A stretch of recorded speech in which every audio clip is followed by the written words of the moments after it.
ഇത് നമ്മൾ പശു വളർത്തൽ തുടങ്ങിയപ്പോൾ പുതിയതായിട്ട് അതിൽ കൂടി അവർക്ക് തിന്നാൻ വേണ്ടിയിട്ട് നെൽകൃഷി, വൈക്കോലിന് കിട്ടാൻ വേണ്ടിയിട്ട് നെൽകൃഷി തുടങ്ങിയതാണ്. ഇത് പശു വളർത്തലിൽ നിന്ന് കിട്ടിയ ആദായം കൊണ്ട് മാത്രം ചെയ്തൊരു പണിയാണ്.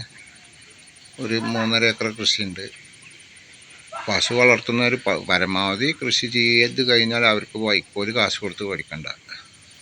അത് ഒരു നല്ലൊരു ഭാഗമായിട്ട് മാറി വരും. നെല്ല് നമുക്ക് വിറ്റാൽ നമ്മളെ കാശ് ഇറങ്ങിയത് കിട്ടും ചെയ്യും.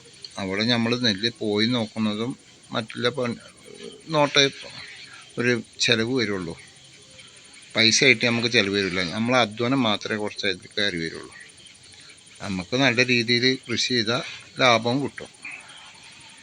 അപ്പോൾ പശു വളർത്തുന്ന ആൾക്കാർ ചെയ്യേണ്ട കാര്യങ്ങൾ നിർബന്ധമായിട്ടും ഒന്ന് തീറ്റപ്പുല്ല് വളർത്തലും, ഇങ്ങനെ നെൽകൃഷി എടുത്ത് പാട്ടത്തിനെടുത്ത് നടത്തിയാൽ മതി.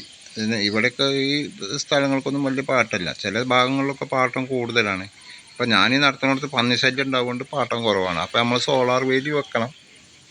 അതിപ്പോൾ 12,000 രൂപയുടെ ചോട്ടിലൊക്കെ പാടെ വരുള്ളൂ. അപ്പോൾ അതും ചെയ്യണം എന്നിട്ട് സംഭവമുള്ളൂ. അപ്പോൾ ഒരു കൊല്ലത്തിനൊന്നുമല്ല, ഇവർ 3-4 കൊല്ലത്തിന് വേണമെങ്കിൽ നമുക്ക് തരും. അതൊക്കെ അവരോട് ചോദിച്ച്, അങ്ങനെയുള്ള ആൾക്കാരോട് ചോദിച്ചാൽ നമുക്ക് നെൽകൃഷിക്ക് തരുന്നതാണ്.